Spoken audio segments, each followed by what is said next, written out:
मधुमेहाच्या मूत्राला मुंग्या लागतात हे सगळ्यात पहिल्यांदा लक्षात आलेलं लक्षण आहे. बर बर. स्ट्रेसला विज्ञानामध्ये काही अर्थ नाही. हो. विज्ञानामध्ये जी गोष्ट मोजता येते त्याला अर्थ आहे. स्ट्रेस मोजता येत नाही. आणि बराच काळ असं समजलं गेलंय की साखर वाढल्यामुळे रक्तवाहिन्या दुबळ्या होतात. तर आता असं उघड केलं येते की रक्तवाहिन्यांमध्ये बदल साखर वाढायच्या आधीच सुरुवात झालेली असते. ज्यांच्यामध्ये इन्सुलिन तयारच होत नाही अशा लोकांची शुगर वाढते आणि त्यांना इतरही अनेक कॉम्प्लिकेशन्स होतात. आणि हा शब्द वापरला त्यामुळे नाही. बरोबर. शुगर नॉर्मल आणल्याने तुमची कॉम्प्लिकेशन बंद होतात असं दिसत नाही. ती जर का कमी झाली तर 1-2% कमी होतात इतकंच आहे. बर. तर असं सांगितलं जातंय की नाही शुगर नॉर्मलला नाही आणले तर तुम्ही मरणार.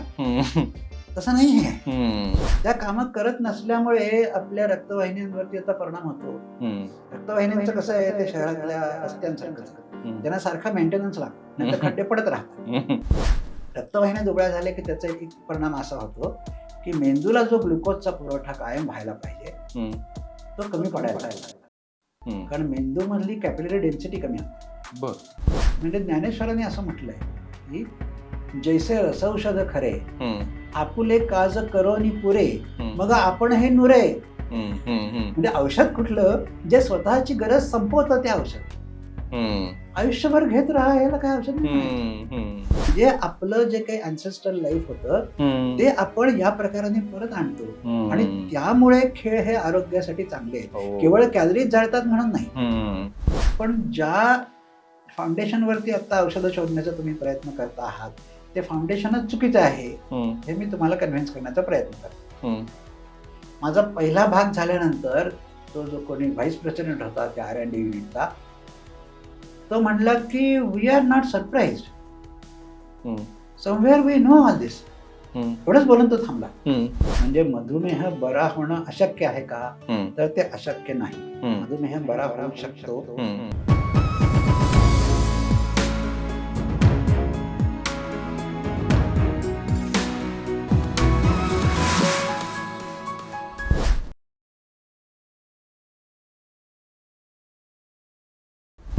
नमस्कार, मी निनाद देशपांडे. रोलिंग स्कोपच्या विचार 360 या सेगमेंटमध्ये तुम्हा सगळ्यांचं खूप स्वागत करतो. मंडळी, आज आपल्या स्टुडिओमध्ये एक ज्येष्ठ शास्त्रज्ञ, निसर्गप्रेमी तसंच उत्तम लेखक अर्थातच डॉक्टर मिलिंद वाटवे यांचं आपण स्वागत करणार आहोत. सरांचं उत्क्रांतीवादी जीवशास्त्र अर्थातच इव्हॉल्युशनरी बायोलॉजी किंवा मधुमेह संशोधन आणि वन्यजीव संरक्षण अशा वैविध्यपूर्ण विषयांमध्ये प्रचंड अभ्यास आणि जागतिक दर्जाचं काम झालेलं आहे. सर, आपण एका गोड विषयाला आज हात घालतोय तो म्हणजे मधुमेह. तर मधुमेह आणि साखर हा सगळ्यांच्या मनात असलेला अगदी आपुलकीचा प्रश्न आहे. तर यांचा नक्की संबंध काय आम्हाला कळेल का? तर मधुमेह आणि साखर यांचा संबंध 1857चे युद्ध आणि मंगल पांडे यांचा जो होता तो आहे. म्हणजे त्या उठावाचं सगळं योजना कोणी आखली त्याच्यामध्ये मंगल पांडे कुठे नव्हता. बरोबर. ते होते तात्या टोपे, नानासाहेब पेशवे, बहादूर जफर, झाशीची राणी, ती सगळी टीम होती. बरोबर. त्यांनी या बंडाचं सगळं प्लॅनिंग केलं, सगळ्याला आकार दिला, सगळ्या लोकांचं ऑर्गनायझेशन केलं. पण ब्रिटिशांना पहिल्यांदा कोण दिसला तर मंगल पांडे दिसला. तर तसं मधुमेह आणि साखर यांचं नातं आहे. म्हणजे मधुमेहामध्ये साखर वाढते हा शोध सर्वात पहिल्यांदा लागला. त्याच्यानंतर जवळपास 100 वर्षापूर्वी इन्सुलिनचा शोध लागला. आता आज आपल्याला माहितीये की नुसतं इन्सुलिन आणि शुगर नाही, मधुमेहामध्ये 100 निरनिराळ्या गोष्टी बदलतात बॉडी मधल्या.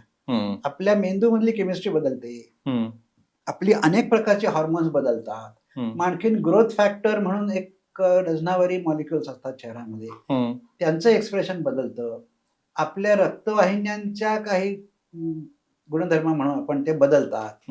त्याच्यामध्येच कुठेतरी इन्सुलिन आणि शुगर बदलतात. एवढं आहे. म्हणजे त्या शेकडो बदलांपैकी हे 2 आहेत फक्त. परंतु असं आहे की सर्वात पहिला शुगरचा शोध लागला तो सुद्धा कसा लागला तर ही जुनी गोष्ट आहे. 1500 वर्षापूर्वी भारतीय आणि अरेबिक लिटरेचर मध्ये सुद्धा आहे की मधुमेहाच्या मूत्राला मुंग्या लागतात हे सगळ्यात पहिल्यांदा लक्षात आलेलं लक्षण आहे. तर त्यामुळे ते त्याच्यात शुगर असते हा शोध पहिल्यांदा लागला. आणि एक इतिहासाचं ओझं म्हणून आपण ते अजूनही वागवतो की मधुमेह म्हणजे शुगर. साखर. गंमत अशी की ते मी जे मंगल पांडेचं उदाहरण दिलं त्याच्यामध्ये जो ईस्ट इंडिया कंपनीचा पत्रव्यवहार आहे 1857च्या 58च्या वेळेचा, त्यात ते बराच काळपर्यंत सगळ्या बंडखोरांना पांडेच म्हणतात. तसं आपण मधुमेह म्हणजे शुगर असंच समजत आलं. प्रत्यक्षात तसं नाहीये. शुगर आपण म्हणतो तितकी मधुमेहाला सेंट्रल नाहीये. अच्छा, पण मग कुठले फॅक्टर असे आहेत, आता तुम्ही 100 म्हटलात, पण त्यातल्या त्यात जनरल पब्लिकला किंवा अगदी आपल्या रोजच्या जीवनामध्ये वावरताना आपल्याला त्या गोष्टी कळतील की शुगर सोडून ह्या पण गोष्टी आहेत ज्या कारणीभूत आहेत डायबिटीससाठी? तर याच्यामध्ये शरीरामध्ये ग्रोथ फॅक्टर्स नावाचे अनेक घटक असतात. बरोबर. ते डझनावारी वेगवेगळे आहेत. त्यांची भूमिका आपल्या प्रत्येक गोष्टीमध्ये, आरोग्याच्या प्रत्येक गोष्टीमध्ये आहे. म्हणजे तुमच्या रोगप्रतिकार शक्तीमध्ये आहे, तुमच्या स्टेम सेल्स कशा काम करतात त्याच्यामध्ये आहे, तुमचा मेंदू कसा काम करतो त्याच्यामध्ये, सर्वात महत्वाचं रक्तवाहिन्या कशा काम करतात त्याच्यामध्ये या ग्रोथ फॅक्टरचा महत्वाचा रोल आहे. आणि मधुमेहामध्ये पहिल्यांदा काय होत असेल तर या रक्तवाहिन्या दुबळ्या होतात. आणि बराच काळ असं समजलं गेलंय की साखर वाढल्यामुळे रक्तवाहिन्या दुबळ्या होतात. तर आता असं उघडकीला येते की रक्तवाहिन्यांमध्ये बदल साखर वाढायच्या आधीच सुरुवात झालेली असते, रक्तवाहिन्यांमध्ये बदल व्हायला, आणि साखर खूप नंतर वाढते. इन्सुलिनची पातळी सुद्धा साखर वाढायच्या बऱ्याच आधी बदलायला सुरुवात झालेली असते. आणि इतर कित्येक हार्मोन आणि ग्रोथ फॅक्टर मधले बदल हे आधी सुरुवात होतात, साखर केव्हा तरी नंतर वाढते. पण आपण फक्त साखरच टेस्ट करतो, म्हणून आपल्याला असं वाटतं की साखर वाढल्यामुळे मधुमेहाची सुरुवात होते. तसंच दुसरी जी गोष्ट आहे की मग साखर कंट्रोल मध्ये ठेवा, जेव्हा मधुमेह आटोक्यात आला असं होईल, ते पण खरं नाही. म्हणजे नुसती साखर कंट्रोल मध्ये येऊन मधुमेहाने काहीच फरक पडत नाही. मग ह्याच्यातच आता मला एक ऍडिशनल अशी गोष्ट विचारायला आवडेल की साखरेचं तुम्ही आता उदाहरण दिलं की साखर कंट्रोलमध्ये ठेवली म्हणजे मधुमेह कंट्रोलमध्ये आला, असं नाही. आता बऱ्याचशा लोकांचं असं मत असतं की मी सकाळी उठल्यावरती साखर खाणार नाही, म्हणजे मी चहा कॉफीमध्ये साखर टाकणार नाही, पण दिवसभर जेवणामध्ये मात्र व्यवस्थित साखर खाईन. तर ह्याचा दोन्ही बाजूंनी आम्हाला जर का अगदी तुम्ही छोट्या स्वरूपात सांगितलं की कितपत याचा त्रास किंवा इम्पॅक्ट आपल्या शरीरावरती होऊ शकतो? तर आता मी म्हटलं तसं साखर ही मुळात मध्यवर्ती नाहीच आहे बरोबर. आणि साखर खाल्ल्याने मधुमेह होतो असं पण नाहीये. आता मधुमेह जर का फार गंभीर असेल तर साखर कमी खावी हे बरोबर आहे, पण साखर खाल्ल्याने मधुमेह होतो हे चुकीचं आहे. ओके, आलं लक्षात. आणखीन एक गोष्ट सांगतो, ही सुद्धा जवळपास 100 वर्षापूर्वीची गोष्ट आहे. त्यावेळेला बेरी बेरी, पेलाग्रा वगैरे असे रोग लक्षणांवरनं ओळखायला लागले होते लोक. पण त्याच्या आधी 50-60 वर्ष म्हणजे 1870-80च्या सुमारास जर्म थिअरी आली. म्हणजे रोगजंतूंमुळे निरनिराळे रोग होतात, हे तोपर्यंत चांगलं मान्य झालं होतं विज्ञानाच्या क्षेत्रामध्ये, वैद्यकीय क्षेत्रामध्ये. आणि त्यामुळे बेरी बेरी, पेलाग्रा हे सुद्धा कुठल्या तरी जंतूंमुळे होत असणार असं गृहीत धरून खूप लोकांनी मग ते ह्या जंतूमुळे होतं, त्या जंतूमुळे होतं, आम्हाला या रोगामध्ये हे मिळाले, आम्हाला त्या रोगामध्ये ते मिळाले, असं 20-25 वर्ष लोक ते जंतूच गोळा करत राहिले आणि त्याच्यामुळे हे रोग होतात असं म्हणत राहिले. नंतर असं कळलं की हे जंतूंमुळे होत नाही, हे व्हिटॅमिन डेफिशियन्सीमुळे होतात. तसं आता आहाराचा आरोग्याशी संबंध आहे हे ऍक्सेप्टेड आहे. बरोबर. आणि त्यामुळे हे आहारामुळे होतं हे लोकांनी गृहीतच धरलेलं आहे. आणि त्यामुळे आता मग काही जण म्हणतात की साखर खाऊ नका, काही जण म्हणतात की फॅट खाऊ नका, काही जण म्हणतात अमुक खाऊ नका, तमुक खाऊ नका, दिवसातून एकदाच खा, दिवसातून 5 वेळा खा, सगळे प्रकारचे आहार विषयक सल्ले दिले जातात. पण हे असंच आहे, मुळात आहार हा याच्या मध्यवर्ती नाहीच आहे. पण आहाराचा आरोग्याशी संबंध आहे हे तत्व मान्य असल्यामुळे सगळेजण त्याचं मूळ आहारामध्ये शोधण्याचा प्रयत्न करतात. म्हणजे संतुलित आहार असणं हे आवश्यक आहे. आपल्या शरीराला ज्या गोष्टी तयार करता येत नाही, म्हणजे उदाहरणार्थ व्हिटॅमिन्स तयार करता येत नाहीत, मिनरल्स तयार करता येत नाहीत, काही इसेन्शियल अमिनो ऍसिड्स आहेत, डायटरी फायबर आहे, या गोष्टी बाहेरून घेणं आवश्यक असतं. त्या संतुलित प्रमाणात घेतल्या पाहिजेत. पण हे जे काही मिनिमम आपल्याला लागतं आहारातून ते मिळाल्यानंतर तुम्ही साखर थोडी कमी खाल्ली काय, जास्ती खाल्ली काय, काही फरक पडत नाही. क्रीम खाल्लं काय, नाही खाल्लं काय, यांनी काही फरक पडत नाही. पण ह्याच्यामध्ये आता तुम्ही डाएटचा विषय काढलाच आहे, तर मधुमेह असो किंवा नसो आजकाल लोकांची अजून एक मानसिकता होत चालली आहे की कीटो डाएट फॉलो करणं, vegan diet, Dixit diet, Diwekar diet आणि असे असंख्य डाएटचे प्रकार आजकाल आलेले आहेत. ह्याच्यानी बॉडीवरती परिणाम होतो, आपण मान्य करूयात, पण हे तेवढंच गरजेचं आहे का? आपली रोजची जीवनशैली सांभाळून रोजचं जेवण मी म्हटलं तसं की आहार संतुलित असावा, त्याच्यामध्ये फायबर कंटेंट असावा, आपल्या शरीराला लागणारी जीवनसत्व, मिनरल्स ही सगळे त्याच्यामधून मिळावीत, हे योग्य. बरोबर. ओके. ते झाल्यानंतर बाकीचे जे आहेत, तुम्ही दिवसातून एकदा खाता का 4दा खाता, तुम्ही जास्ती जगाच्या पाठीवरचा जर का माणसांचे आहार पाहिले तर काही आहेत, म्हणजे काही ट्राईब्स ह्या 80% कार्बोहायड्रेटवर जगलेले आहेत, काही 70% फॅटवर जगलेले आहेत. तिकडे एस्किमो आणि इन्युट लोकांना काय मिळतं तर फिश आणि सील. बरोबर. कार्बोहायड्रेट त्यांच्या अन्नात येत, वनस्पतीचे अन्न येतच नाही, तरी सुद्धा ते जगतात. म्हणजे माणूस जगाच्या पाठीवर इतक्या वेगवेगळ्या प्रकारच्या आहाराला सरावलेला आहे की त्या मानाने आजच्या आहारातले सुचवलेले बदल काहीच नाही. माणसाचं शरीर आहाराला अत्यंत अडॅप्टेबल आहे आणि खूप वेगवेगळ्या प्रकारचे आहार आपण पचवू शकतो आणि तरीही आरोग्य टिकवू शकतो. जे मिनिमम आवश्यक असतं तेवढं आपल्याला गेलं पाहिजे. बरोबर आहे सर. डायबिटीज मध्ये आजकाल टाईप 1 डायबिटीज, टाईप 2 आणि आजकाल तर अगदी 3, 4, 5 पर्यंत डायबिटीसचे प्रकार झालेले आहेत. तर हे नक्की काय घडून बंगाले म्हणजे? तर टाईप 1 आणि टाईप 2 हे टाइम टेस्टेड आहे. ओके. तर ते काय आहे तर त्याचे मूळ समजूत अशी आहे, ती समजूत सुद्धा आता चॅलेंज झाली आहे, पण मूळ सांगतो की 100 वर्षापूर्वी इन्सुलिनचा शोध लागला. त्यावेळेला तो टाईप 1च्या संदर्भात लागला, म्हणजे त्यावेळेला टाईप 1 हा शब्द नव्हता. पण तेव्हा असं लक्षात आलं की ज्यांच्यामध्ये इन्सुलिन तयारच होत नाही अशा लोकांची शुगर वाढते आणि त्यांना इतरही अनेक कॉम्प्लिकेशन्स होतात. आणि हा शब्द वापरला, त्यामुळे नाही, बरोबर, आणि त्यांना इतरही अनेक कॉम्प्लिकेशन्स होतात. बरोबर. तर ती कॉम्प्लिकेशन्स कशामुळे होतात तर ते इन्सुलिनच्या डेफिशियन्सीमुळे होतात. आणि परत असंच आहे की बर्डन ऑफ हिस्ट्री, इन्सुलिनचा शोध ग्लुकोजच्या संदर्भात लागला, म्हणून आपल्याला असं वाटतं की इन्सुलिन हा ग्लुकोज रेग्युलेट करणारा मॉलिक्युल आहे. इन्सुलिनचे आणखीन 17 फंक्शन्स आहेत शरीरामध्ये. ओके. ते मेंदूला वेगळ्या करण्यासाठी लागतं, स्टेम सेल्सना वेगळ्या करण्यासाठी लागतं, आपल्या रक्तवाहिन्यांना वेगळ्या करण्यासाठी लागतं. तर इन्सुलिन जर का तुम्ही तयार केलं नाही तर फक्त शुगर वाढते असं नसून शरीराच्या सगळ्या भागांवर परिणाम होतो. आणि त्यामुळे टाईप 1 डायबिटीस मध्ये शुगर वाढणं हे सेंट्रल नसून इन्सुलिन तुमची शरीर तयार करत नाही हे सेंट्रल. ओके. ओके. तर हा झाला टाईप 1. मग नंतर लोकांच्या असं लक्षात आलं की सगळ्या मधुमेहांमध्ये इन्सुलिनची कमतरता नसते. काही मध्ये नॉर्मल असतं, काही नॉर्मल पेक्षा जास्ती पण असतं आणि तरीही शुगर वाढलेली असते. हे काय गोडबांगाल आहे? तर मग त्यांनी असा विचार करायला सुरुवात केली की ज्या अर्थी इन्सुलिन असून सुद्धा शुगर वाढते त्या अर्थी तुमची बॉडी इन्सुलिनला रिस्पॉन्स देत नाही. त्याला इन्सुलिन रेझिस्टन्स किंवा इन्सुलिन विरोध असा शब्द तयार करण्यात आला. ओके. म्हणजे हे कसं आहे माहितीये का की ढगांमुळे पाऊस पडतो हे तुम्हाला माहिती. बरोबर. पण एखाद्या वेळेस खूप ढग येतात आणि तरी पाऊस पडत नाही. तर मग ढग विरोधी काहीतरी एखादी शक्ती काम करते आहे असं गृहीत धरण्यासारखा इन्सुलिन रेझिस्टन्स हा शब्द आहे. ओके.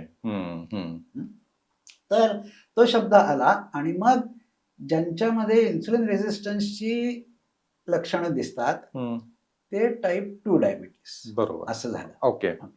आता टाईप 3, टाईप 4, टाईप 5 असे पण आलेले आहेत. त्याचं वेगवेगळ्या प्रकारांनी डिस्क्रिप्शन केलेलं आहे. पण हे अजूनही सर्वमान्य आहेत असं म्हणायला नको. त्याचा क्लिनिकल रिलेव्हन्स यातल्या कित्येक गोष्टी अजूनही स्पष्ट व्हायच्या. परंतु टाईप 1 आणि टाईप 2 मधलं जे काही हे आहे ते खूप मूलभूत आहे आणि लोक जेवढं समजतात त्याच्यापेक्षा कितीतरी अधिक पटीने मूलभूत आहे. कारण मी असं मानतोय की टाईप 2 डायबिटीसचं मूळ हे इन्सुलिनशी संबंधित नाहीच आहे. बरं. त्याचं कारण पूर्णपणे वेगळं आहे, त्याच्याकडे येऊया आपण. सर मग त्याच्याचकडे येऊयात. म्हणजे इव्हॉल्युशनरी बायोलॉजिस्ट म्हणून पण तुमचा अभ्यास झालेला आहे, तुमची त्याच्यात PhD सुद्धा झालेली आहे. तर मग असं असताना तुम्ही डायबिटीस कडे कसं बघता? म्हणजे आता तुम्ही तो मुद्दा मांडलाय तर आपण त्याच्याचकडे वळूयात की हे दोन वेगळे वेगळे विषय तसं बघायला गेलं तर, कारण की ह्याच्यामध्ये तुमचा खूप वास्ट स्टडी असणार इव्हॉल्युशनरी बायोलॉजिस्ट म्हणून, पण त्याच वेळेला तुम्ही मधुमेहाचा पण प्रचंड अभ्यास आणि रिसर्च केलेला आहे. तर मग तुम्हाला काय जाणवलं तो अभ्यास करताना? हा, तर याच्यातून येणारा एक मुद्द्याचं मी उत्तर देतो की मधुमेहावर रिसर्च करावा किंवा मधुमेहावर बोलावा असा माझा अधिकार आहे का? हा, एक्झॅक्टली. हा, तर तर त्याचं उत्तर सांगतो की विज्ञान हे सर्वांसाठी आहे. विज्ञान म्हणून प्रश्न विचारण्याचा अधिकार सगळ्यांना आहे. बर. आणि त्यामुळे संशोधन करण्यासाठी काही अधिकार लागतो का? तर अधिकार नाही लागत. मूलभूत प्रश्न विचारण्यासाठी काही अधिकार लागतो का? तर अधिकार नाही लागत. प्रत्येक नागरिकाचं हा अधिकार आहे की मला ही गोष्ट समजली नाही की मला एखादा क्रॉस मला तुमचं पटत नाही तर ते म्हणण्याचा प्रत्येक नागरिकाला अधिकार आहे. पण मला कुठला अधिकार नाही तर मला पेशंटला उपचार करण्याचा अधिकार नाही. त्यासाठी तुम्हाला मेडिकलची डिग्रीच लागते. त्याच पठडीतून तुम्हाला जावं लागतं, रजिस्टर करावं लागतं आपण मेडिकल प्रॅक्टिशनर म्हणून, तरच तुम्ही पेशंटला ट्रीट करू शकता. त्यामुळे मधुमेहावर संशोधन करण्याचा अधिकार मला आहे. मी उद्या पेशंटला सल्ला नाही द्यायला जाणार की तू हे औषध घे किंवा ते औषध घेऊ नकोस. ते काम डॉक्टरच आहे. ओके. पण मग तो पण अधिकार तुम्हाला आहे, तर तो तुम्ही पीएचडी केलंय म्हणून आहे का हा जनरल पब्लिकला पण आहे? हा, प्रश्न विचारण्याचा अधिकार कोणालाही आहे. ओके. आता त्याच्यासाठी जी साधनं लागतात ती साधनं तुम्हाला वापरता यायला हवी, त्यासाठी शिकायला हवं. बरोबर. ते शिकणं आवश्यक आहे, पण हे शिकणं डिग्रीतूनच येतं असं नाही. असे कित्येक गोष्ट आहेत की त्यांची डिग्री मूळची वेगळ्या विषयातली आहे. पुढे त्या वेगळ्या विषयात गेले, त्यांनी त्याच्यामध्ये संशोधन केलं आणि खूप नवीन काही शोधलं. आणि त्यामुळे तुमची डिग्री त्याच विषयातली असायला पाहिजे असं नाही. विज्ञानाची मूलतत्व कळली पाहिजे. आता मी मुळात मास्तर आहे, मुळात विज्ञान शिक्षक आहे. बरोबर. आणि त्यामुळे विज्ञानाची तत्व काय असतात हेच मी 40 वर्ष शिकवत आलो ना. मग आता विज्ञानाची तत्व या क्षेत्रात वापरली काय आणि त्या क्षेत्रात वापरली काय, तत्व तीच राहतात. बरोबर. तत्व वापरण्याचा मला अधिकार आहे. आणि त्यामुळे जेव्हा मला असं दिसतं की तुम्ही आत्ताची जी काही थिअरी आहे किंवा आता तुम्ही जे करता आहेत त्याचा कुठेतरी विज्ञानाच्या तत्वांशी विरोध येतोय, तर तो विरोध आहे असं मी म्हणणार. ओके. म्हणजे साखर ही मध्यवर्ती नाही, हे या तत्वांमधून आलेलं आहे. उदाहरणार्थ काय, तर सगळीकडे आता म्हणतात, म्हणजे पहिल्यापासून गेले 50 वर्ष आहे की तुमचे शुगर वाढले आहेत तर ते शुगर कमी करा. आता मधुमेहामुळे समजा माणूस मरतो किंवा डिसॅबिलिटीज होतात, ते शुगर वाढल्यामुळे मरतो का? तर शुगर वाढल्यामुळे कोणी मरत नाही. मरतं कशाने? तर किडनी, हृदय, मेंदू याच्यामध्ये जे काही डिफेक्ट, विशेषतः रक्तवाहिन्यांमध्ये जे डिफेक्ट्स येतात, तो डायबेटीसचा खरा घातक भाग आहे. शुगर वाढणं हा घातक भाग नाहीये. ओके. मग कित्येक वर्ष अशी समजत होती की शुगर वाढल्यामुळे हे रक्तवाहिन्यांमध्ये दोष निर्माण होत आहेत, ती आता दूर झाली आहे संशोधनाच्या पातळीवर. अजून क्लिनिकल लेव्हलला हे बदललेलं नाही, पण संशोधनाच्या पातळीवर आता हे निश्चित एस्टॅब्लिश झालंय की रक्तवाहिन्यांमध्ये होणारे बदल हे शुगर वाढण्याच्या आधीपासूनच सुरू झालेले असतात. त्यामुळे शुगर वाढल्यामुळे ते होत नाही. आणि दुसरी गोष्ट, तुम्ही शुगर नॉर्मलला आणली, औषधांनी असेल, आणखीन आहाराने असेल, कशाने तरी शुगर नॉर्मलला आणल्यानंतर ही कॉम्प्लिकेशन बंद होतात का? तर तसा डेटा नाहीये. जर सगळ्या क्लिनिकल ट्रायल्स पाहिल्या तर शुगर नॉर्मल आणल्याने तुमची कॉम्प्लिकेशन बंद होतात असं दिसत नाही. ती जर का कमी झाली तर 1-2% कमी होतात, इतकंच आहे. म्हणजे एक ऍडव्हान्स नावाची एक मोठी क्लिनिकल ट्रायल आहे, त्याचं एक उदाहरण म्हणून सांगतो. अशा कित्येक क्लिनिकल ट्रायल झालेले आहेत. त्याच्यामध्ये ज्यांनी ट्रीटमेंट चांगली घेतली आणि शुगर नॉर्मलवर आणली, त्यांच्यामध्ये 18% लोकांमध्ये कॉम्प्लिकेशनची लक्षणं दिसली. ओके. आणि ज्यांनी शुगर, ज्यांची ढिसाळ होती, त्यांच्यामध्ये 20% दिसली. म्हणजे शुगर कंट्रोल करून तुम्ही काय अचीव्ह केलं, तर 1-2% फरक पडतो बुवा. तेवढ्या छोट्या फरकासाठी शुगर नॉर्मलला आणणं आणि त्यासाठी सगळे औषधं घेणं हे योग्य आहे का? हा निर्णय तुम्ही घ्यायचा आहे. पण it should be an informed decision. आता असं सांगितलं जातंय की नाही, शुगर नॉर्मलला नाही आणलं तर तुम्ही मरणार. तसं नाही आहे. शुगर नॉर्मलला आणणं हा त्या मधुमेहाच्या ट्रीटमेंटचा एक छोटासा भाग आहे. एवढंच सगळं नाहीये.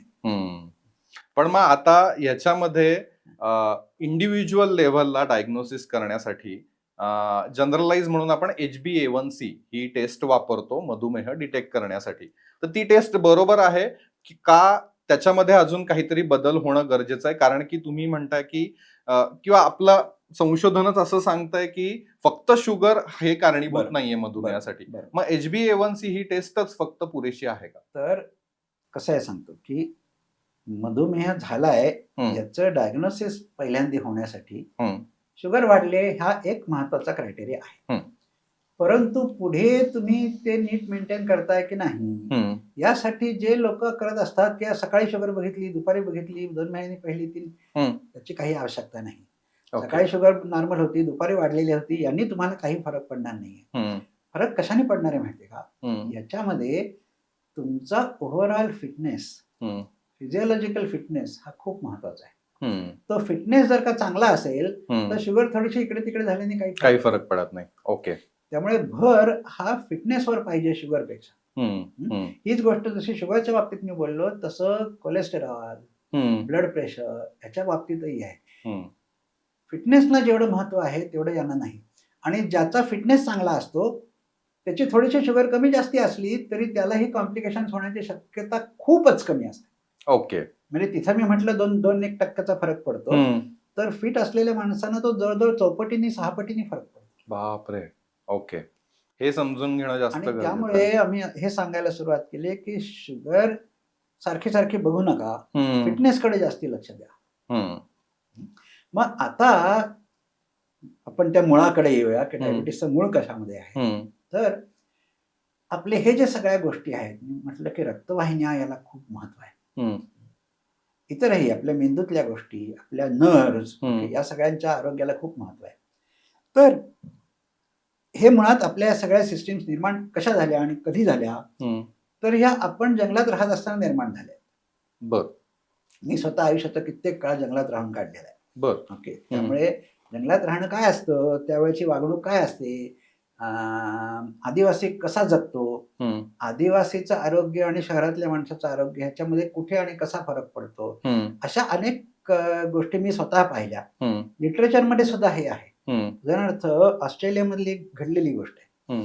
ऑस्ट्रेलियन ॲबोरिजिन्स म्हणजे तिथले आदिवासी लोक, ओके, हे मग आता शहरात आले, काही जण शहरात सेटल झाले आणि मग ते शहरी माणसासारखं जगायला लागले. तर या लोकांमध्ये डायबिटीस आणि हायपरटेन्शनचं प्रमाण खूप होतं. तर एका नॅचरली झालेल्या प्रयोगामध्ये त्याच्यामधले काही लोक शहर सोडून आपल्या आदिवासी जीवनात परत गेले. बर. ओके. परत गेल्यानंतर 3 आठवड्यामध्ये त्यांचं हायपरटेन्शन, डायबिटीस गायब. ओ बापरे. याचा अभ्यास झालेला आहे, याचा सगळा डेटा नोंदला गेलेला आहे. बर. म्हणजे याचा अर्थ असा की ती आदिवासींची जीवनशैली आणि शहरी जीवनशैली याच्यामध्ये जो फरक आहे तो महत्वाचा आहे. पण जीवनशैलीतला फरक म्हणजे काय, लोक फक्त आहारातला फरक एवढंच बघतात किंवा फार तर फिजिकल ऍक्टिव्हिटी बघतात. माझं म्हणणं त्याच्या पुढे जातं. तुम्ही जंगलात राहत असताना तुम्हाला अन्न मिळवण्यासाठी बाहेर पडायचं झालं तर मोठमोठे भयंकर प्राणी आहेत, वाघ आहेत, हत्ती आहेत, गेंडे आहेत.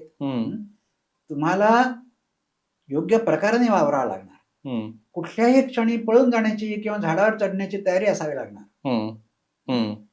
मग तुम्हाला शिकार करताना तुम्हाला कोणावर तरी अटॅक पण करावा लागणार आहे. तुमच्यावर कोणीतरी अटॅक करणार आहे, तुम्हाला बचाव पण करायला लागणार आहे. ओके. या सगळ्या गोष्टीची जी काही मेंदूची तयारी आहे, म्हणजे प्रत्यक्षात नुसती फिजिकल ऍक्टिव्हिटी नाही, कुठल्या प्रकारची फिजिकल ऍक्टिव्हिटी, त्याच्या मागचे मानसिक मानसिक प्रक्रिया त्याच्या मागच्या काय आहेत, या सगळ्या गोष्टीला महत्व आहे. आणि मी मगाशी ग्रोथ फॅक्टरचा उल्लेख केला ना, त्याच्याबद्दल एक खूप इंटरेस्टिंग एक्सपेरिमेंट आहे जवळजवळ 30 वर्षापूर्वी झालेला. तर अमेरिकेतल्या एक्सपेरिमेंट मध्ये काय झालं की एअरफोर्समध्ये दाखल झालेले आणि ट्रेनिंग चालू असलेले सगळे तरुण होते. त्या तरुणांना एक दिवस सांगितलं की आता तुम्हाला सगळे थिअरी सांगितली, उद्या तुम्हाला पॅरा जम्पिंगचं पहिलं प्रॅक्टिकल करायचं. ओके. तुम्हाला ते पाठीवरती दिलं जाईल, ते कसं उघडायचं वगैरे सगळं तुम्हाला सांगितलं जाईल. एका कड्यावरून तुम्हाला पॅराशूटच्या सहाय्याने उडी मारायची. बरोबर. हे त्यांना जेव्हा सांगितलं, ते सांगण्याच्या आधी, सांगितल्यानंतर तासाभरांनी, दुसऱ्या दिवशी उडी मारायच्या आधी आणि उडी मारून सेफ लँड झाल्यानंतर त्यांची सॅम्पल्स घेतली. ओके. तर त्यांची केमिस्ट्री बदललेली आढळली, त्यांच्या ग्रोथ फॅक्टर लेव्हल बदललेल्या आढळल्या. म्हणजे मला काहीतरी साहस करायचं आहे, त्याच्यामध्ये मला दुखापत होण्याची शक्यता आहे. या नुसत्या कल्पनेने सुद्धा तुमच्या ग्रोथ फॅक्टरच्या लेवल, तुमच्या हार्मोनच्या लेवल बदलायला लागतात. ओके. का बदलायला लागतात? तर मला जर का जखम होणार असेल तर जखम भरून निघण्याचे जे काही शरीरातल्या सर्व यंत्रणा आहेत त्या यंत्रणा मला आधीच ऍक्टिव्हेट करून ठेवायला पाहिजे. त्याच्यामध्ये रक्तवाहिन्या परत बांधण्याची यंत्रणा पण अंतर्भूत आहे. जेव्हा तुम्ही अशा प्रकारचं जीवन जगता त्यावेळी या सगळ्या तुमच्या यंत्रणा ताज्या असतात. मला कधीतरी जखम झाली तर माझी सगळी यंत्रणा ते भरून काढायला तयार पाहिजे.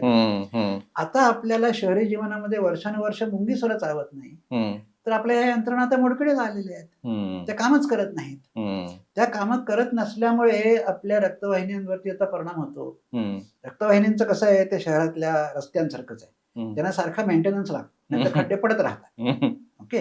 तर मेंटेनन्स करणारी जी यंत्रणा आहे ती या प्रकारच्या वागणुकीमधून कायम स्टिम्युलेट कायम ट्रिगर होत असते.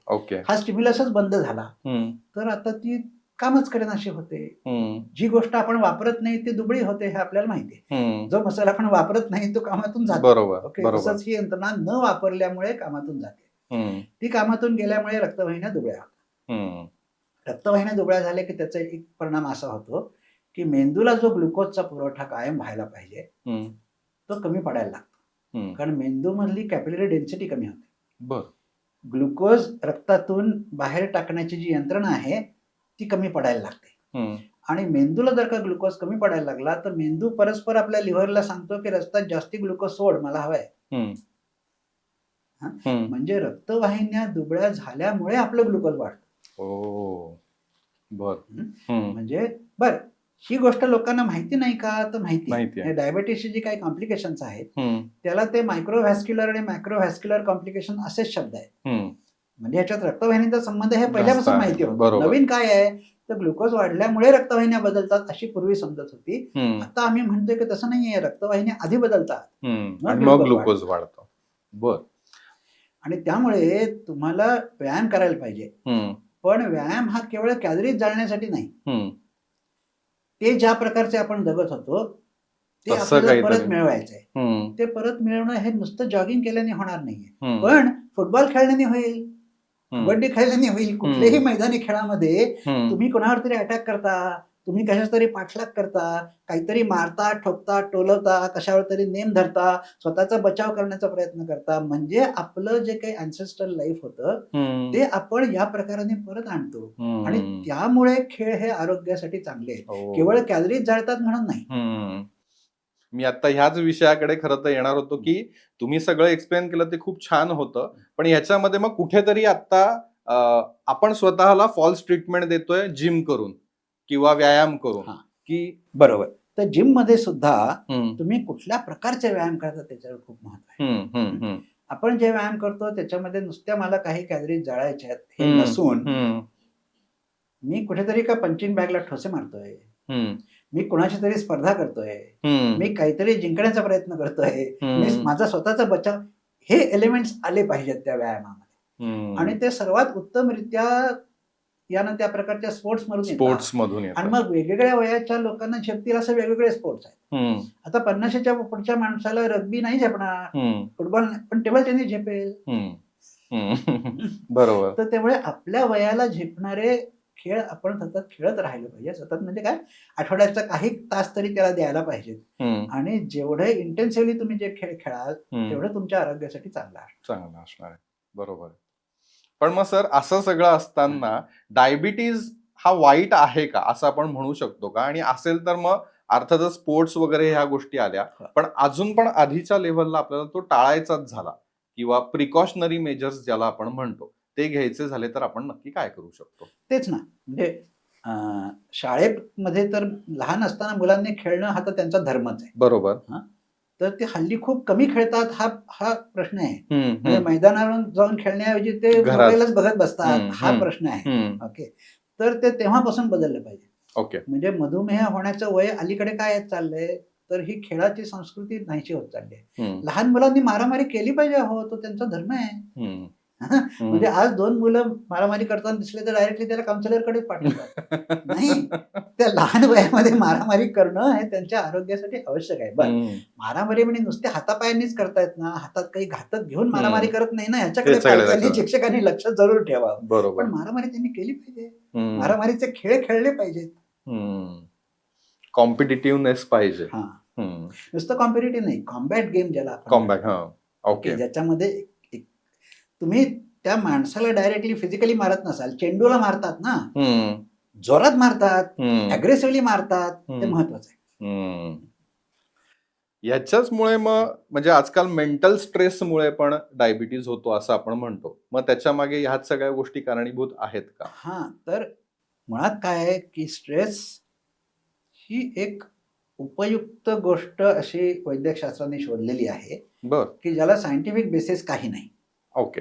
पण मग स्ट्रेसचा उपयुक्त वापर असा होतो की ज्या वेळेला काय झालं हे नक्की कळत नसेल त्यावेळेला तुम्हाला स्ट्रेसमुळे असं झालंय म्हटलं की पेशंटला बरं वाटतं, म्हणजे डॉक्टरला काहीतरी कळलंय असं वाटतं आणि आपल्याला सहानुभूती पण मिळाली असं पण वाटतं.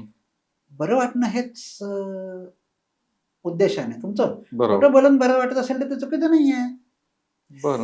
त्यामुळे तुम्हाला स्ट्रेस आहे हे जरी त्याला स्ट्रेसला विज्ञानामध्ये काही अर्थ नाही. विज्ञानामध्ये जी गोष्ट मोजता येते त्याला अर्थ आहे. स्ट्रेस मोजता येत नाही, स्ट्रेसची डेफिनेशन करता येत नाही, त्यामुळे ते विज्ञान मान्य नाहीये. ओके. पण ते उपयुक्त आहे त्यामुळे ते वापरायला काही हरकत नाही. पण स्ट्रेसमुळे डायबिटीस होतो असं नाहीये. ओके. जर आपण स्ट्रेस म्हणायचा झाला तर त्याच्यामध्ये सुद्धा मी वॉरियर स्ट्रेस आणि डिप्लोमॅट स्ट्रेस असे 2 भाग करतो. वॉरियर स्ट्रेस म्हणजे कोणीतरी आपल्यावर आक्रमण करू शकेल, मला कायम सावध राहिलं पाहिजे, कायम अलर्ट राहिलं पाहिजे, हा तो स्ट्रेस झाला. बरोबर. उद्या मला एका जागतिक कीर्तीच्या फास्ट बॉलरला तोंड द्यायचं आहे, माझ्या मनात टेन्शन असणार की नाही, तर हा वॉरियर स्ट्रेस झाला.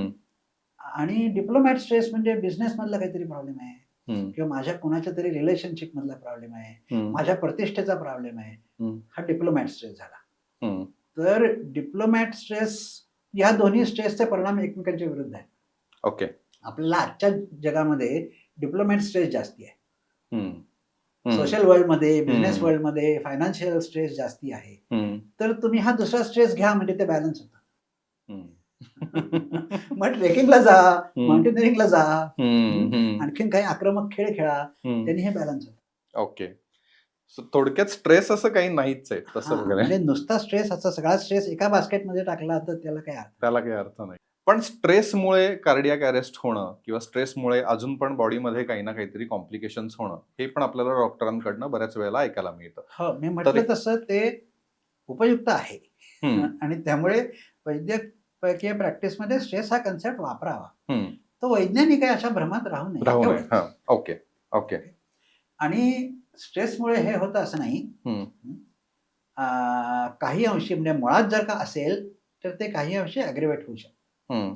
पण स्ट्रेसमुळे या गोष्टी निर्माण होतात असं नाही. मुळात तुमच्या रक्तवाहिन्यांचं आरोग्य जर का बिघडलं असेल तरच तुमच्यावरती याचा परिणाम होऊ शकणार आहे. रक्तवाहिन्यांचं आरोग्य उत्तम असेल तर तुम्ही किती स्ट्रेस घ्या ना, तुम्हाला काही नाही होणार.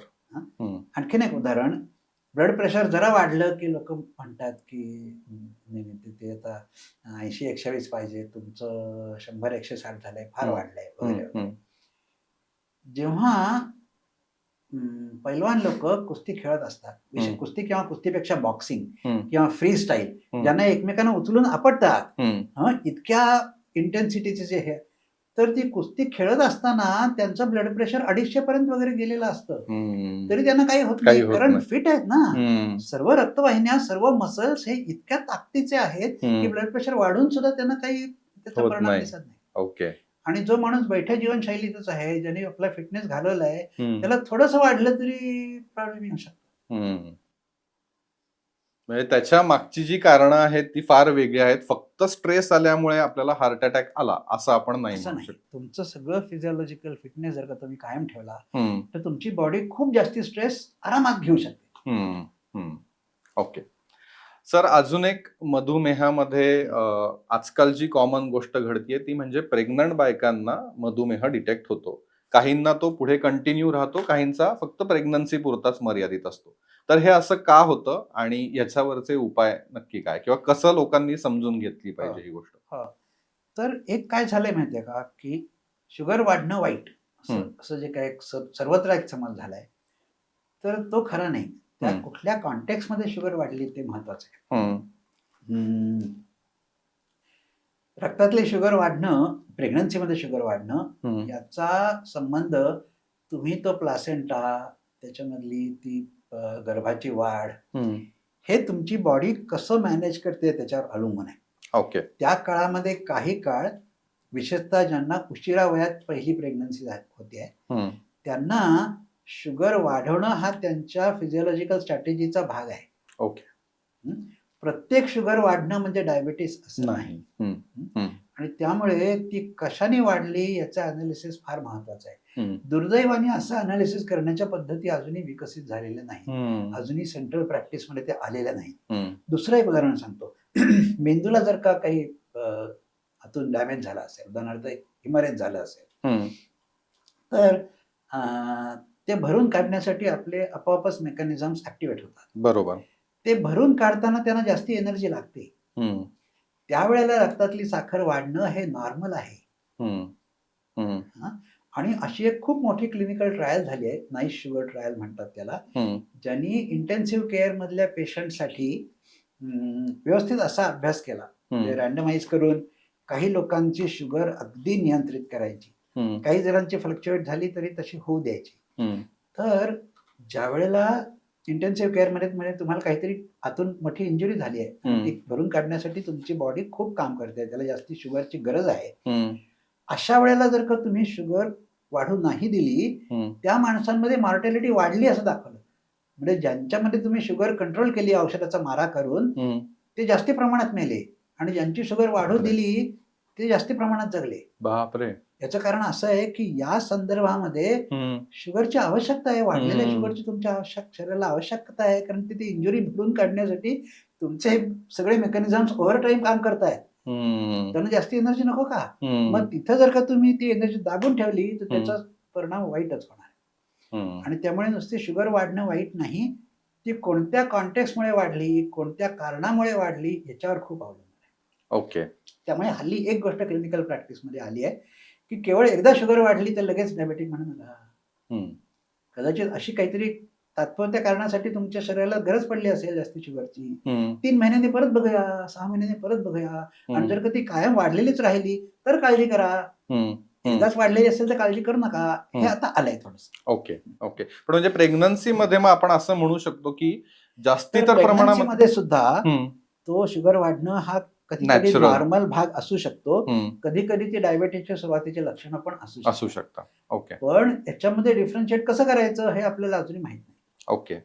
पण नाही, त्याच्यात मूळ आता असा पण प्रश्न आहे की म्हणजे नॅचरलीच जर का एखाद्या स्त्रीला डायबिटीसची सुरुवात होणार असेल, पण योगायोगानं म्हणा की ते त्यांच्या प्रेग्नन्सीच्या काळातच ती सुरुवात झाली, तर ती प्रेग्नन्सी मुळे होतीये का अजूनही काही त्याला फॅक्टर्स अवलंबून असतात? प्रेग्नन्सी मध्ये काही संदर्भामध्ये, सगळ्यांच्या नाही, विशेषतः म्हटलं तसं उशिरा वयात मुलं होणाऱ्या स्त्रियांमध्ये वाढलेल्या शुगरची गरज भासते, भासू शकते. सगळ्यांना भासेलच असं नाही की त्या कारणाने शुगर वाढू शकते.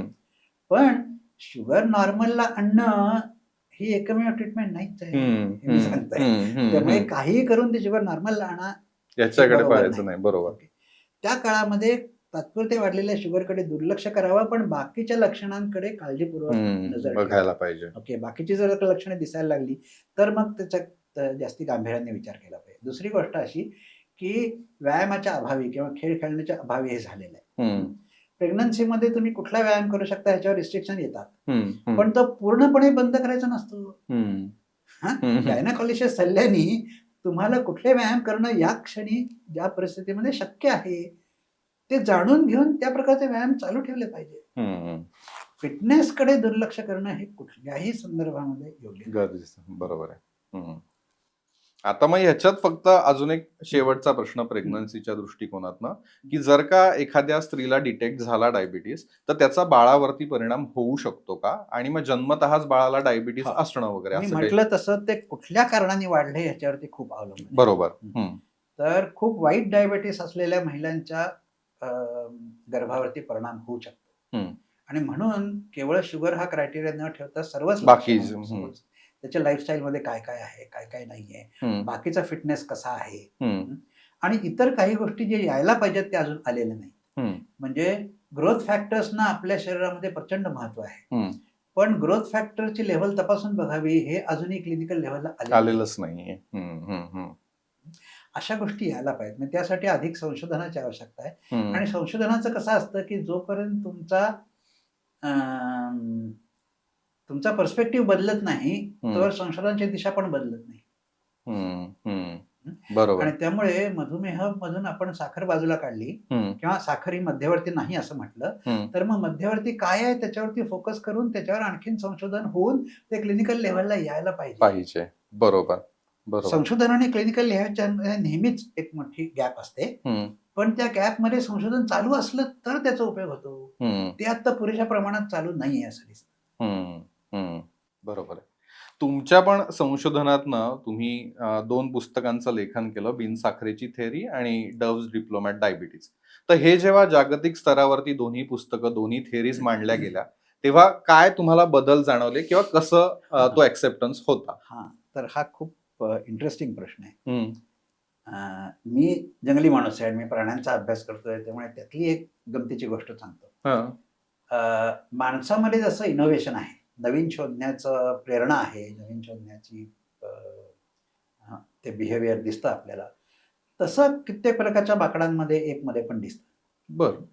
तर चिंपांझीमध्ये नवीन गोष्टी ट्राय करतात, नवीन काहीतरी सापडू शकतं, त्याच्यावरती संशोधन झालेलं आहे. आणि त्यांचं म्हणणं असं आहे की एखाद्या सोशली हाय रँकिंग एपला जर का एखादी नवीन गोष्ट सापडली तर बाकीचे ते पटकन पिकअप करतात. बरं. ओके. पण एखाद्या लो रँकिंग माकडाला जर का नवीन काहीतरी सापडलं तर ते त्याच्यापुरतंच राहतं, बाकीचे त्याच्याकडे ढुंकूनही बघत नाही. ही गोष्ट या वैज्ञानिक माकडाला सुद्धा तितकीच लागू आहे. बरं. त्याच्यामध्ये ते तत्व तसंच राहतं. तर वास्तविक विज्ञानात असं नसलं पाहिजे. पण एखादा शोध जर का हार्वर्ड मधून, स्टॅनफोर्ड मधून, ऑक्सफोर्ड मधून लागला तर बाकीचे त्याचा पटकन स्वीकार करतात. तो जर का आफ्रिकेतल्या एका देशातून लागला तर त्याचा स्वीकार व्हायला वेळ लागतो, कधी कधी 20-20 वर्ष, 40-40. आणि अशाही गोष्टी घडलेल्या आहेत की प्राईम इन्स्टिट्यूट मध्ये केलेलं काम सुद्धा 40 वर्षांनी रिकॉग्नाइज झालं. ओके, हे विज्ञानामध्ये कित्येक वेळा घडलेलं आहे. तर माझा असा अनुभव आहे की मी ज्यावेळी याबद्दल बोललो, लिहिलं, त्यावेळेला व्यक्तिगत पातळीवर खूप लोकांनी मला चांगला रिस्पॉन्स दिला. याचं एक 2 उदाहरणं सांगतो. एक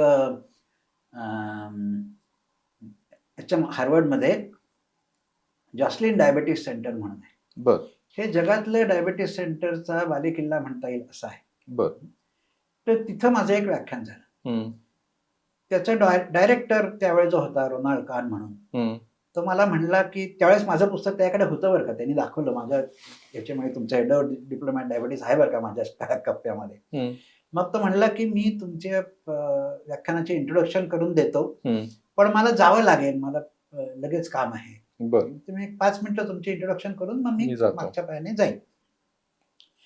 तर ते झालं, त्यांनी इंट्रोडक्शन केली, मी बोलायला सुरुवात केली, तर 5 मिनिटं बसला आणि उठलाच नाही.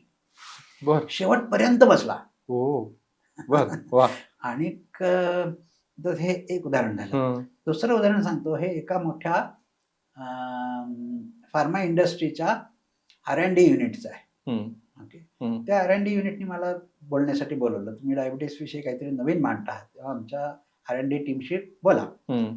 तर मी त्यांना म्हटलं मी 2 टप्प्यामध्ये बोलेन. पहिल्या टप्प्यामध्ये आधीचं आत्ताचं जे काही आहे ते फाउंडेशन चुकीचं कसं आहे हे मांडेल. ते जर का तुम्हाला कन्व्हिन्स झालं तरच आपण दुसऱ्या भागाकडे जाऊ. दुसरा भाग अल्टरनेटिव्ह थिंकिंग कसा असायला पाहिजे तो दुसरा भाग असेल. तुमचं म्हणणं जर का असेल की आहे तर सगळं छान आहे, तर मग अल्टरनेटिव्हचा विचार करायलाच नाही. बरोबर. तर पहिल्या भागामध्ये मी बोललो सगळं आहे त्या थिअरीमध्ये काय चुकीचं आहे, डेटा काय सांगतो, लोकांचे बिलीफ्स काय आहेत, क्लिनिकल लेव्हलला काय चालतं, रिसर्च आणि क्लिनिकल लेव्हलमध्ये गॅप कशी आहे, या सगळ्या गोष्टींबद्दल बोललो. आणि असं म्हटलं की आपण ज्या फाउंडेशनवरती आता औषधं शोधण्याचा तुम्ही प्रयत्न करता आहात ते फाउंडेशनच चुकीचं आहे, हे मी तुम्हाला कन्व्हिन्स करण्याचा प्रयत्न करतो. माझा पहिला भाग झाल्यानंतर तो जो कोणी व्हाईस प्रेसिडेंट होता त्या R&D युनिटचा, तो म्हणला की वी आर नॉट सरप्राईज, हम्म, समवेअर वी नो ऑल दिस. हम्म, एवढंच बोलून तो थांबला. हम्म. याचा पुढचा अर्थ असा आहे की हे चुकतंय हे सगळ्यांना कळतंय, कळतंय. पण चुकीचं असलं तरी बिघडलं कुठे? हम्म, आम्हाला भरपूर पैसा मिळतोय, आमच्या सगळ्यांचे पगार होत आहेत, हम्म, रिसर्चला फंडिंग मिळतंय, औषधं विकली जात आहेत, हम्म. सगळं चांगलं चाललेलं असताना थिअरी केवळ चुकीची आहे म्हणून बदलायची. बापरे, पण हा तर गंभीर प्रश्न आहे मग सर. तर असं वातावरण खरोखरच आहे. बापरे. बर, पण मग तुमचा रिसर्च मांडल्यानंतर त्याला ऍक्सेप्टन्स मिळाला का? हा, तर ऍक्सेप्टन्स म्हणजे मी असं सांगितलं, त्याच्या वैयक्तिक पातळीवर ते सगळेजण मान्य करतात की तुमच्या आर्ग्युमेंटमध्ये तथ्य आहे. आणखीन एक गोष्ट म्हणजे आता पब पियर नावाचं एक प्लॅटफॉर्म निघालाय, ज्याच्यामध्ये सामान्य माणूस सुद्धा किंवा अगदी छोट्यातल्या छोट्या युनिव्हर्सिटी मधला एखादा विद्यार्थी सुद्धा त्याच्यावरती मोठमोठ्या लोकांना प्रश्न विचारू शकतो, किंवा एखादा पब्लिश झालेला पेपर त्यातला हा भाग मला पटला नाही तर त्याच्यावरती क्रॉस क्वेश्चन करू शकतो. या पब पियर वरती मी गेले 2-3 वर्ष सातत्याने लिहितोय, तर त्याला कोणी उत्तरच देत नाही. बर, माझं म्हणणं चुकीचं असेल तर म्हणा ना की चुकीचं आहे, चुकीचं आहे. अशा प्रकारचे वादविवाद होणं हे विज्ञानासाठी आवश्यक आहे. बरोबर. मग माणूस उत्तर कधी देत नाही, तर त्याला जेव्हा माहिती असतं की आपलं चुकीचं आहे, पण ते मला वादात पडायलाच नको. वादात पडलो तर मग ते चुकीचं आहे हे सिद्ध होईल ना, त्यापेक्षा मी उत्तरच देत नाही, असा एक रिस्पॉन्स आहे. पण आतापर्यंत मी जवळजवळ 25 रिसर्च पेपर लिहिले डायबिटीस वरती, कुणीही काउंटर आर्ग्युमेंट केलेलं नाही. ओके. म्हणजे माझं म्हणणं चुकीचं आहे, त्याच्यामध्ये ही गोष्ट आम्हाला पटली नाही असं कोणीच म्हटलं. सो ऍक्सेप्टन्स आहे असं आपण म्हणू शकतो. हा, पण त्यांना ते नकोय. म्हणजे मोठा बदल होणं परवडणारं नाहीये खूप. आणि हा मनुष्य स्वभाव आहे. याच्यामध्ये एक फिलॉसॉफर ऑफ सायन्स होता, कून नावाचा. तर या कूननी असं सांगितलं की विज्ञानामध्ये इतर क्षेत्रासारखंच असतं.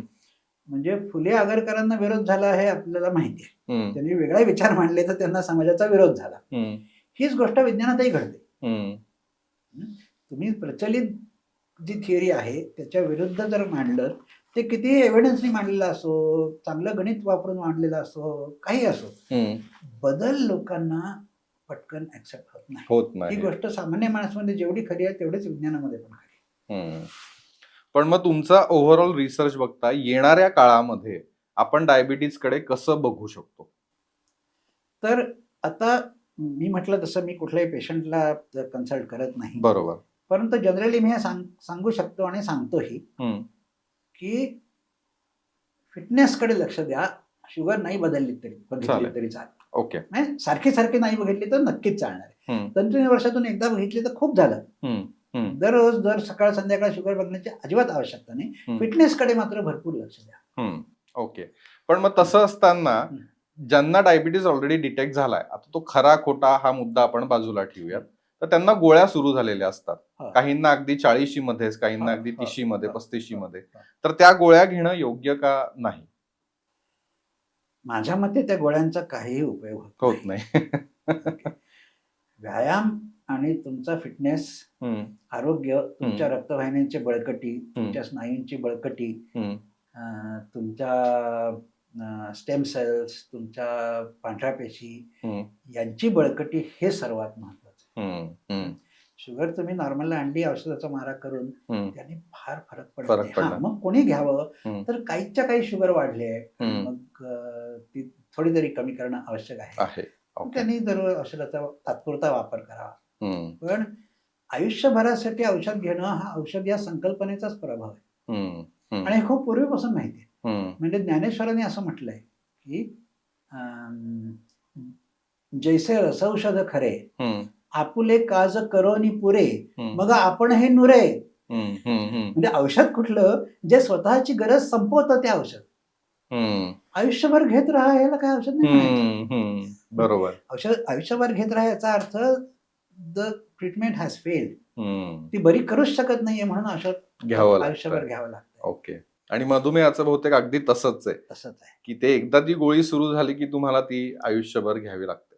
सर, पण मग ह्याच्यामध्ये मधुमेह मुक्त भारत किंवा मधुमेह मुक्त जग ह्याकडे आपली कुठेतरी वाटचाल सुरू आहे, संशोधन सुरू आहे, किंवा तसं काही होऊ शकतं का? तर म्हणजे हे मी असं म्हणतो की हे दिस इज पॉसिबल, हे मी नक्की सांगतो. म्हणजे मधुमेह बरा होणं अशक्य आहे का? तर ते अशक्य नाही. मधुमेह बरा होऊ शकतो हे आता नक्की दिसतं.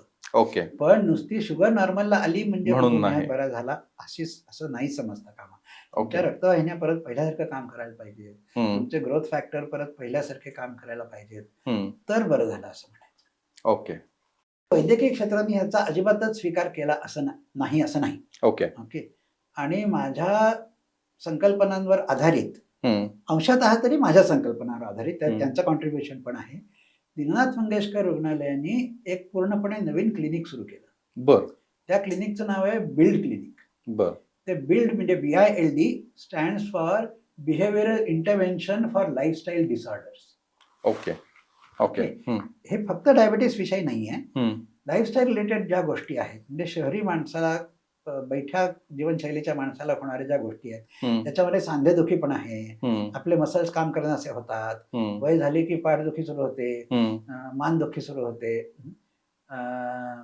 या सगळ्यावरतीच आहे. म्हणजे सर्व प्रकारच्या लाईफस्टाईल डिसिजेस वरती व्यायाम हा उपचार. पण तिथली व्यायामाची संकल्पना मी जसं म्हटली तसं आहे, ज्याला आम्ही बिहेवियरल एक्सरसाइज म्हणतो. नुसते कॅलरीज जाळण्यासाठी नुसतं मेकॅनिकल करून भागणार नाही. त्या व्यायामामध्ये मी म्हटलं तसं तुम्ही ठोसे मारा हे आहे. शरीराच्या सर्व मसल्सना यांना त्या प्रकारे काम द्या, हा बॅलन्स आहे.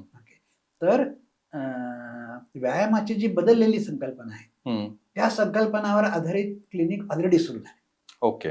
ओके. हा त्या वैद्यकीय कम्युनिटीचा ऍक्सेप्टन्स आहे माझ्या थिअरी. वा वा वा. सर, तुम्हीच ते लीड करताय का कसं आहे त्याच्याबद्दल? मी म्हटलं तसं पेशंटशी डील मी करत नाही, माझा अधिकार नाही. बरोबर. ते डॉक्टर आहेत, मी त्यातला एक डॉक्टरनी माझ्या बरोबर बराच काळ काम केलंय आणि तो आता तिथे करतोय.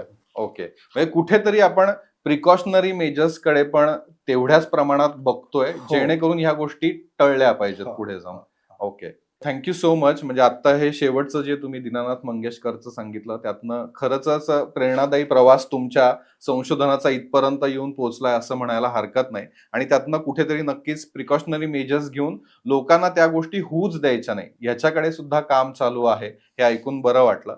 आणि तुम्ही आमच्या शो मध्ये आलात, थँक्यू सो मच. आम्हाला आणि आमच्या प्रेक्षकांना एवढी माहिती दिली त्याबद्दल तुमचे खरंच खूप खूप आभार. Thank you so much. नमस्कार मंडळी, तुम्हाला आजचा एपिसोड कसा वाटला आम्हाला नक्की कळवा. आणि हो, तुमच्यासाठी एक खास प्रश्न, या प्रश्नाचं उत्तर तुम्हाला कमेंट बॉक्समध्ये द्यायचंय आणि एका लकी विजेत्याला आमच्याकडून गिफ्ट हॅम्पर मिळणार आहे. तर आजचा प्रश्न आहे, सरांनी लिहिलेल्या, डॉक्टर मिलिंद वाटवे या सरांनी लिहिलेल्या 2 पुस्तकांची नावं आम्हाला कमेंट बॉक्समध्ये कळवा.